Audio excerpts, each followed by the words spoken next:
sabay magpupuri, dahil inako ni Kristong Hari, kaligtasan ng kanyang libing, sa kanyang kinaluluglugan, dininig aming panambitan, habang bayan nagpag-ibig, sa kandili niya nananabik, bayan ngayon nagpupundi, sabay-sabay nagpupuri, dahil inako ng Kristong Hari, kaligtasan ng kanyang libing, bayan ngayon nagpupundi, sabay-sabay nagpupuri.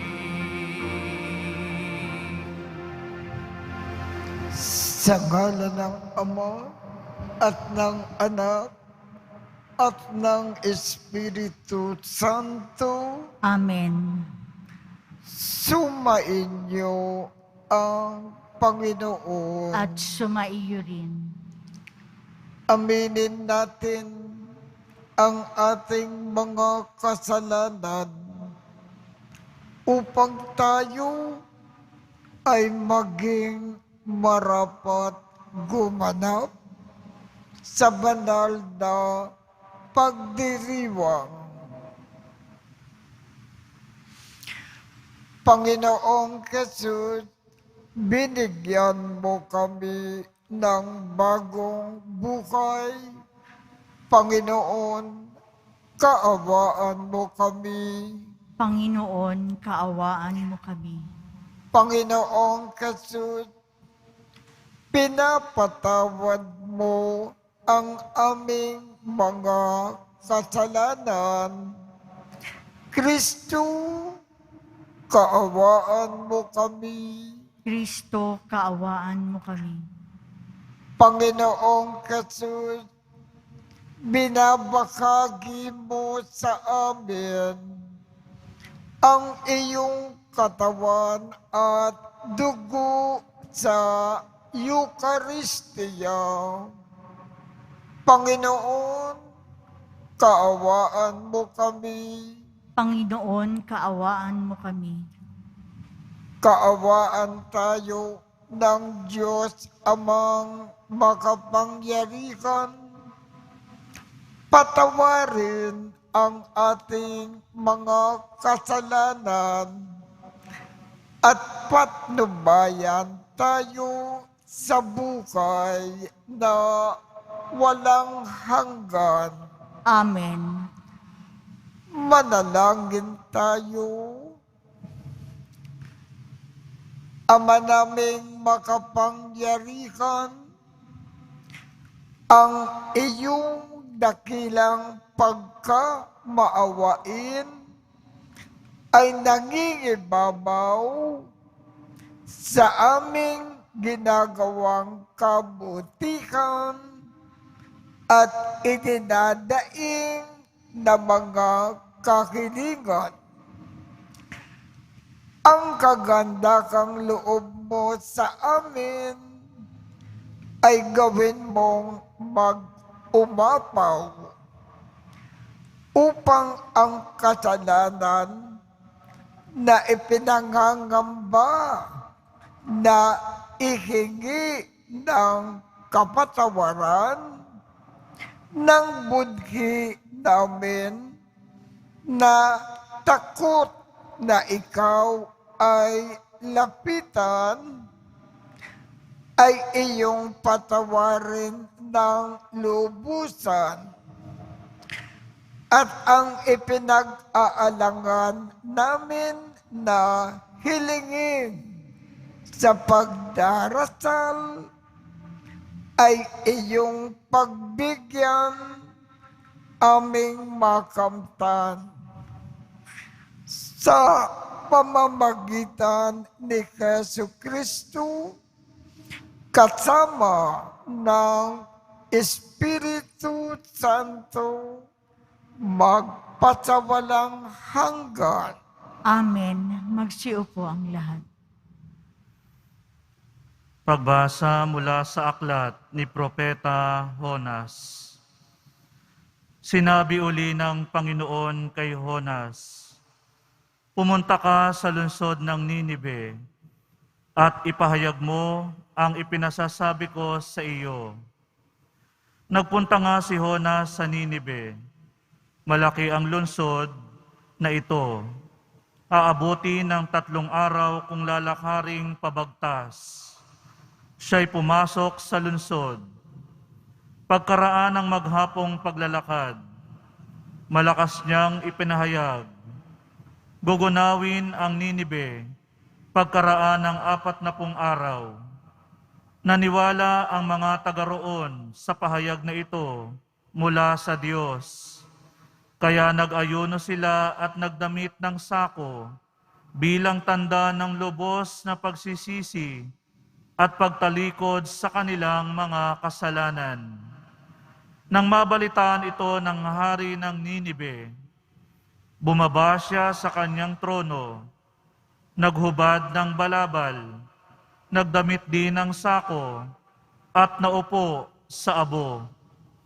At ipinasabi niya sa mga taga-Ninibe, "Ito'y utos ng hari at ng kanyang mga pinuno. Walang kakain isa man, wala ring iinom, maging tao o hayop. Lahat ng tao at hayop ay magdamit ng sako. Taimtim na manalangin sa Diyos ang bawat isa.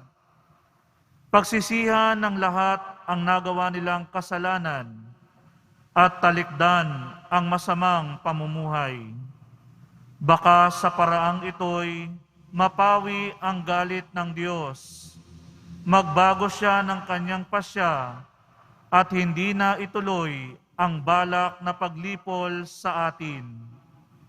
Nakita ng Diyos ang kanilang pagtalikod sa kasamaan, kaya hindi na itinuloy ang paggunaw sa Ninibe.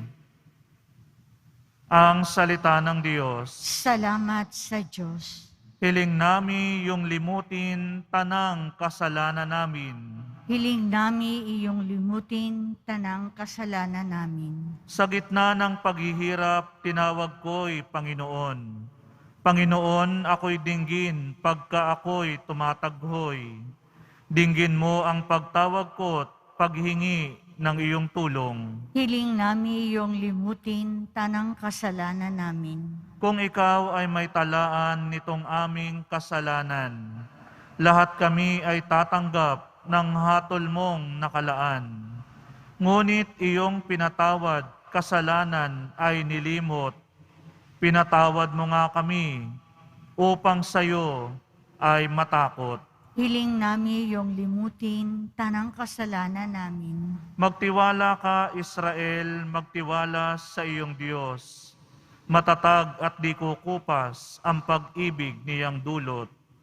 Lagi siyang nahahandang sa sinuman ay tumubos. Ililigtas ang Israel, yaong kanyang mga hirang. Ililigtas niya sila sa kanilang kasalanan. Hiling nami iyong limutin tanang kasalanan namin. Magsitayo po ang lahat.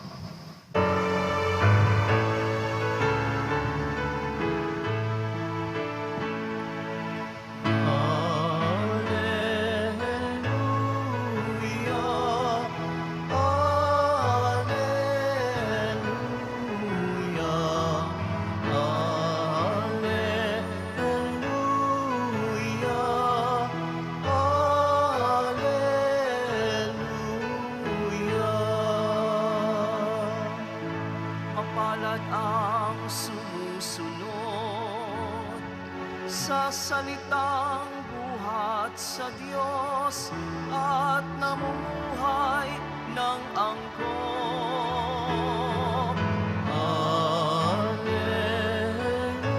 Alleluia,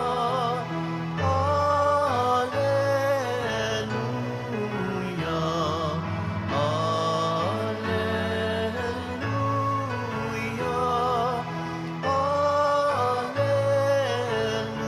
Alleluia. Sumainyo ang Panginoon. At sumaiyo rin. Ang mabuting balita ng Panginoon ayon kay San Lucas. Papuri sa iyo, Panginoon. Noong panahong iyon, pumasok si Jesus sa isang dayon. Malugod siyang tinanggap ng isang babae na nagngangalang Marta sa tahanan nito. Ang babaeng ito ay may isang kapatid na Maria ang pangalan. Naupo ito sa paanan ng Panginoon at nakinig sa kanyang itinuturo. Alalang-alala si Marta sapagkat kulang ang kanyang katawan sa paghahanda. Kaya lumapit siya kay Jesus at ang wika, Panginoon, sabihin nga po ninyo sa kapatid ko na tulungan naman ako. Ngunit sinagot siya ng Panginoon, Marta, Marta, naliligalig ka at abalang-abala sa maraming bagay. Ngunit isa lamang ang talagang kailangan. Pinili ni Maria ang lalong mabuti at ito ay hindi aalisin sa kanya. Ang mabuting balita ng Panginoon. Pinupuri ka namin, Panginoong Hesukristo. Magsiupo ang lahat. Ang ating Panginoong Jesus at ang kanyang mga alagad napadaan sa Betanya at tumuloy siya sa bahay nila Marta, Maria, at Lazaro para mapasaya ng husto ang Panginoon sa kanyang pagdalaw sa kanilang tahanan. Ang ginawa ni Marta, nagluluto siya ng masarap na pagkain para sa ating Panginoon. Si Maria naman, na kapatid ni Marta, para mapasaya ng husto ang Panginoon, umupo sa tabi ng ating Panginoong Jesus. At nakikinig siya ng taimtim sa mga itinuturo ng ating Panginoong Jesus. Si Marta ngayon, sapagkat nag-iisa siya na nagluluto,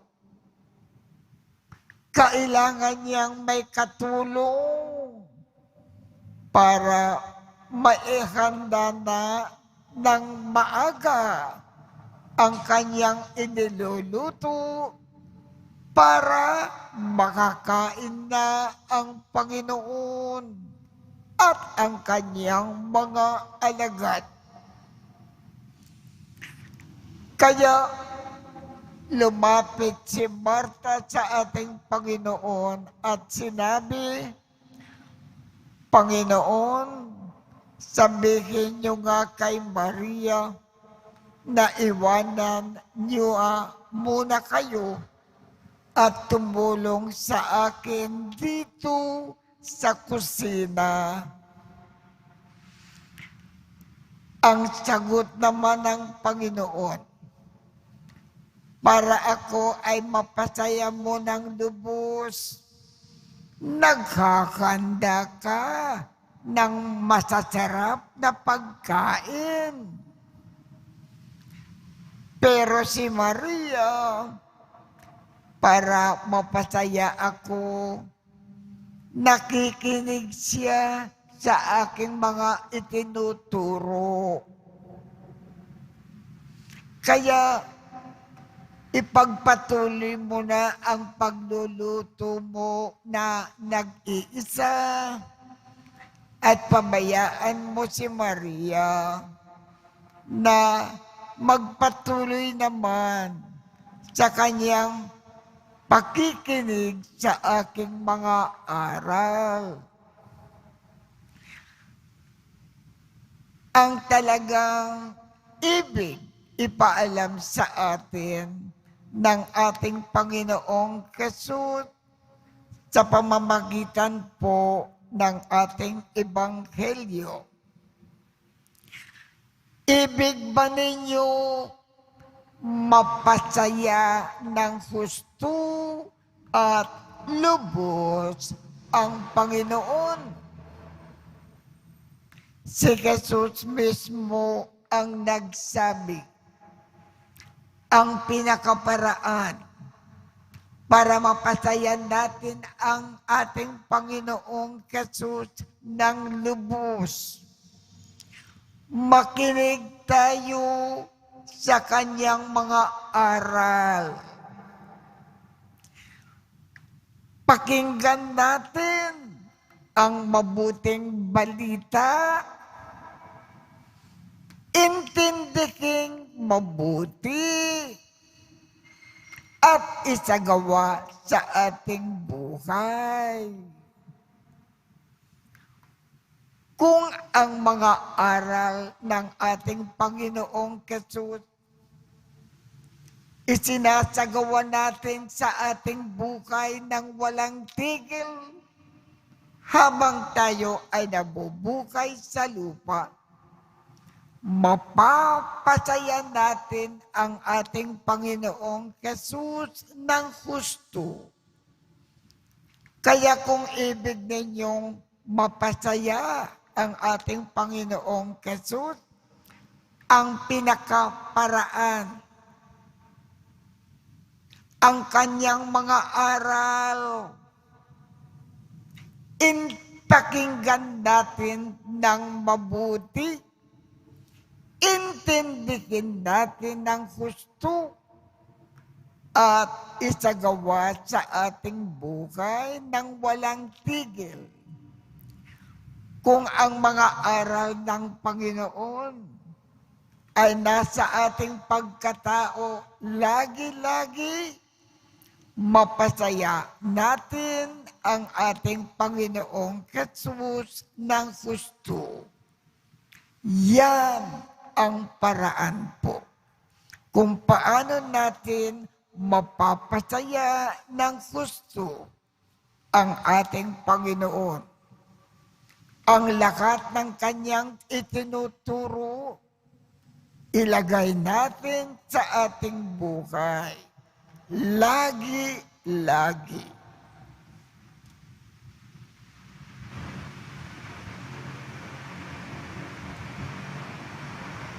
Magsitayo po ang lahat.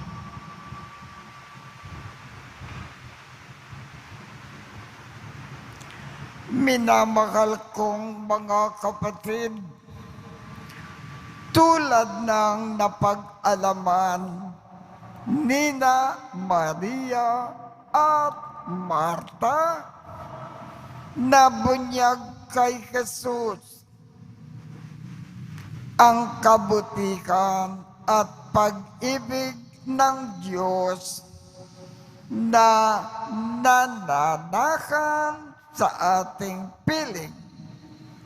Manalangin tayo sa Diyos na naririto at nakikinig sa atin. Ang ating tugon, Panginoon, dalawin mo kami. Panginoon, dalawin mo kami. Ang simbahan sa buong daigdig, naway maging bukas na tahanan para sa lahat ng maliliit nating mga kapatid. Manalangin tayo. Panginoon, dalawin mo kami. Ang mga labis na abala sa mga bagay sa mundong ito na kumukupas, naway magkaroon ng pagpapahalaga sa pakikinig sa salita ng Diyos. Manalangin tayo. Panginoon, dalawin mo kami. Katulad ni Maria, naway piliin natin ang higit na mahalaga at tanggapin si Jesus sa ating puso at buhay. Manalangin tayo. Panginoon, dalawin mo kami. Ang mga may sakit at naghihingalo, naway tumingin kay Kristo sa oras ng kanilang paghihirap. Manalangin tayo. Panginoon, dalawin mo kami. Ang mga yumao, naway manahan sa tahanan ng Diyos magpakailanman. Manalangin tayo. Panginoon, dalawin mo kami. Ama naming Diyos, ipinadala mo ang iyong anak na si Jesus upang ipakita sa amin ang daan patungo sa buhay na walang hanggan. Lagi nawa namin siyang tanggapin sa aming buhay at magkaroon siya ng puwang sa aming puso. Hinikiling namin ito sa pamamagitan ni Kristo na aming Panginoon. Amen. Magsiupo ang lahat.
Magsitayo po ang lahat.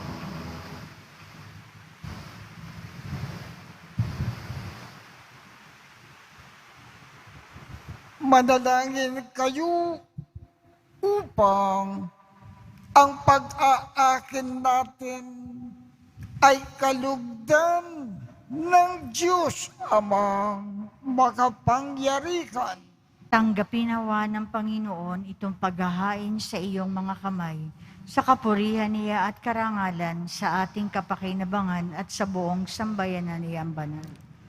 Ama naming lumikha, tanggapin mo po ang pag-aakin ng mga alay na iyong inikabilin at sa pagdiriwang ng dapat naming ganapin ang kabanalan ng iyong pagliligtas. Naway sumaamin sa pamamagitan ni Jesucristo kasama ng Espiritu Santo magpasawalang hanggan. Amen. Sumainyo ang Panginoon. At sumaiyo rin. Itaas sa Diyos ang inyong puso at diwa. Itinaas na namin sa Panginoon. Pasalamatan natin ang Panginoong ating Diyos. Marapat na siya ay pasalamatan. Ama naming makapangyarihan, tunay ngang marapat na ikaw ay aming pasalamatan sa iyong paglingap at kagandahang loob. Ang tao ay nilikha mo at pinangangasiwa sa sansinukob. Sa hangad mo na siya ay iwastong lubos, siya ay pinagdusa mo sa kanyang pagtalikod. Sa iyong paggiliw, iyong ipinakintulot na makabalik siya sa pamamagitan ni Kristo Jesus. Kaya, kaisa ng mga anghel na nagsisiawit ng papuri sa iyo nang walang humpay sa kalangitan, kami ay nagbubunyi sa iyong kadakilaan. Santo, Santo, Santo, Panginoong Diyos ng mga hukbo, napupuno ang langit at lupa ng kadakilaan mo, o sana sa kaitaasan. Pinagpala ang naparirito sa ngalan ng Panginoon, o sana sa kaitaasan. Magsiluhod po ang lahat. Ama naming banal, ikaw ang bukal ng tanang kabanalan. Kaya't sa pamamagitan ng iyong Espiritu, gawin mong banal ang mga kaloob na ito upang para sa amin ay maging katawan at dugo ng aming Panginoong Jesucristo. Bago niya pinagtiisang kusang loob na maging handog, hinawakan niya ang tinapay. Pinasalamatan kanya. Pinaghati-hati niya iyon. Iniabot sa kanyang mga alagad at sinabi, tanggapin ninyong lakat ito at kanin. Ito ang aking katawan na ikahandog para sa inyo.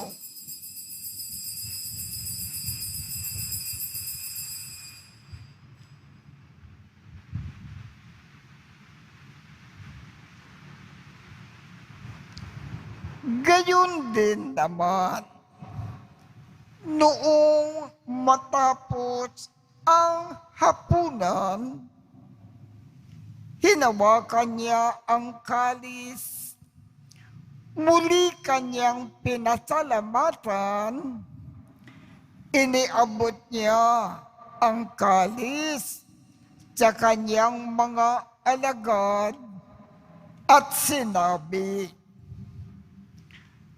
tanggapin ninyong lakat ito at inumin. Ito ang kalis ng aking dugo, ng bago at walang hanggang tipan.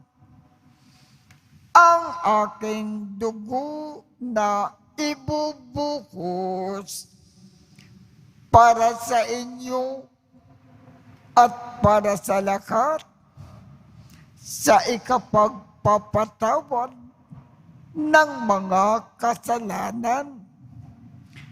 Gawin ninyo ito sa pag-alaala sa akin.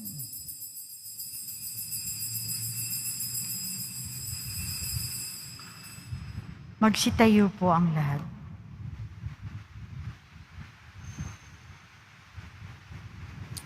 Ipagbunyi natin ang misteryo ng pananampalataya.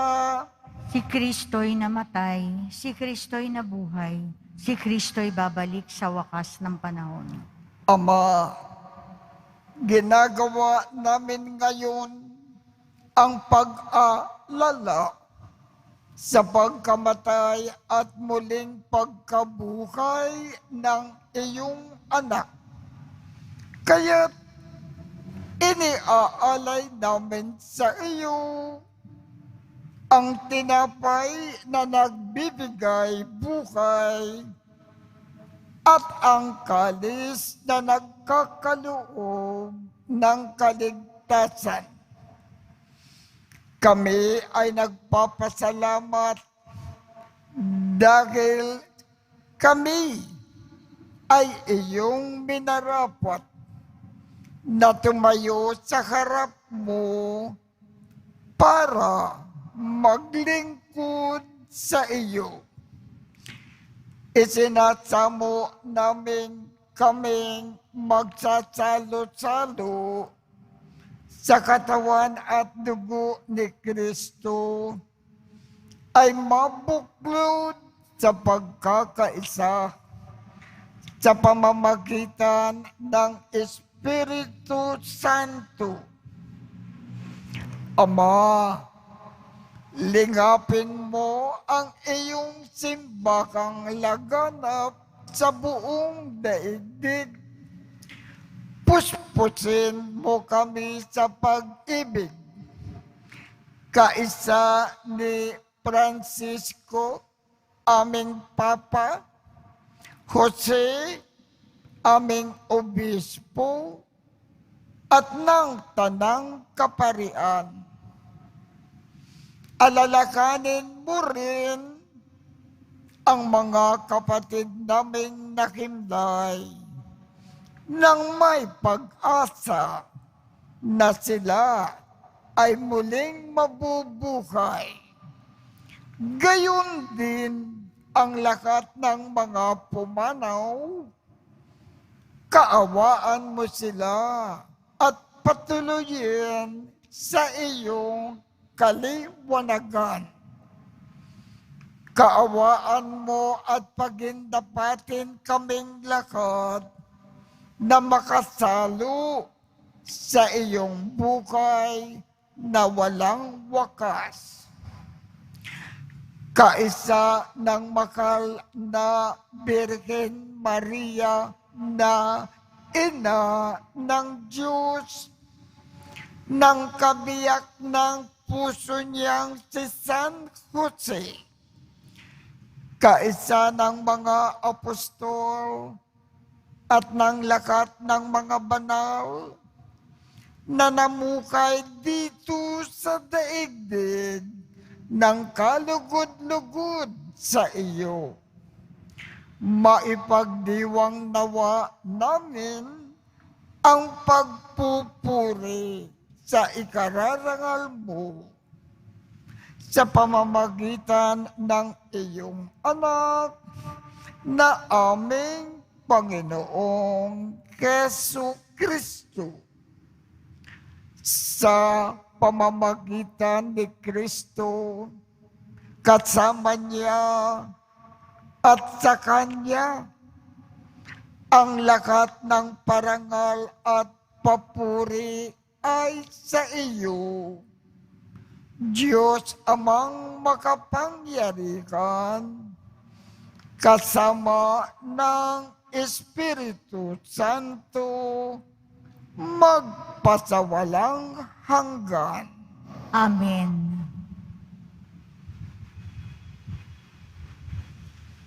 Sa tagubilin ng mga nakagagaling na utos at turo ni Jesus na Panginoon natin at Diyos, ipakayag natin ng lakas loob.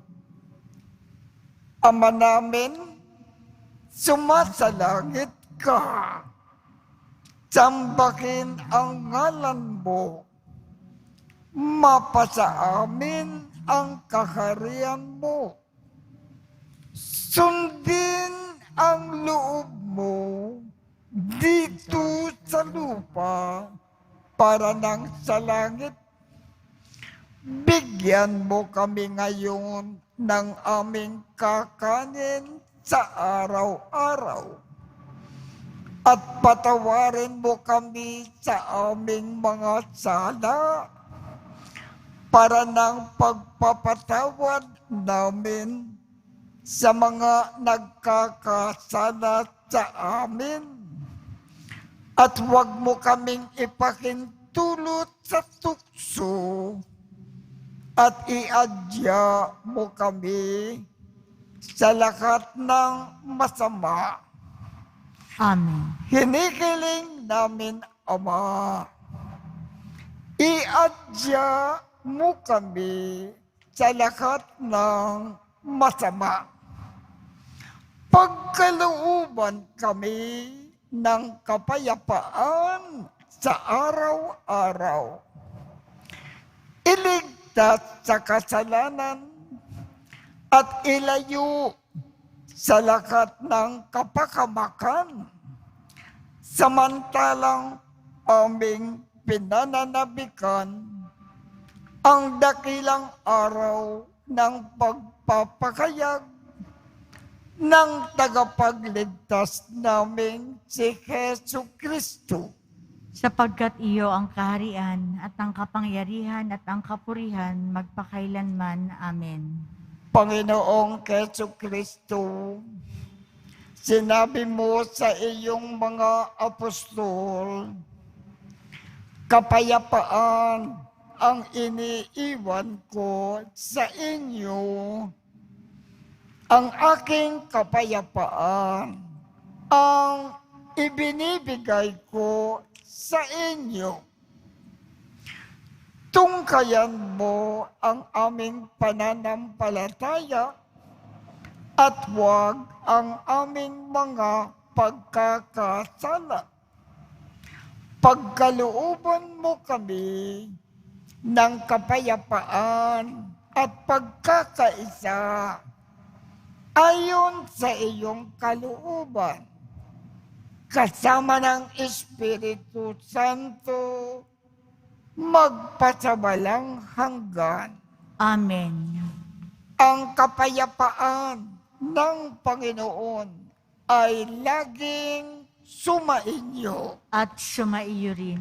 Magbigayan tayo ng kapayapaan sa isa't isa. Kordero ng Diyos na nag-aalis ng mga kasalanan ng sanlibutan, maawa ka sa amin. Kordero ng Diyos na nag-aalis ng mga kasalanan ng sanlibutan, maawa ka sa amin. Kordero ng Diyos na nag-aalis ng mga kasalanan ng sanlibutan, ipagkaloob mo sa amin ang kapayapaan. Magsiluhod po ang lahat. Ito ang kordero ng Diyos. Ito ang nag-aalis ng mga kasalanan ng sanlibutan. Mapalad ang mga inaanyayahan sa kanyang piging. Panginoon, hindi ako karapat-dapat na magpatuloy sa iyo. Ngunit sa isang salita mo lamang ay gagaling na ako.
Manalangin tayo. Ama naming mapagmahal, ipagkaloob mo po na sa pagsasalo namin sa pagkain at inumin na banal, kami ay maging katawan ni Kristo na aming pinakinabangan sa pamamagitan niya, kasama ng Espiritu Santo, magpasawalang hanggan. Amen. Sumainyo ang Panginoon At sumaiyo rin. at pagpalain kayong lahat ng makapangyarihang Diyos, Ama, Anak, at Espiritu Santo. Amen. Tapos na po ang misa. Humayo tayo na mapayapa. Salamat sa Diyos.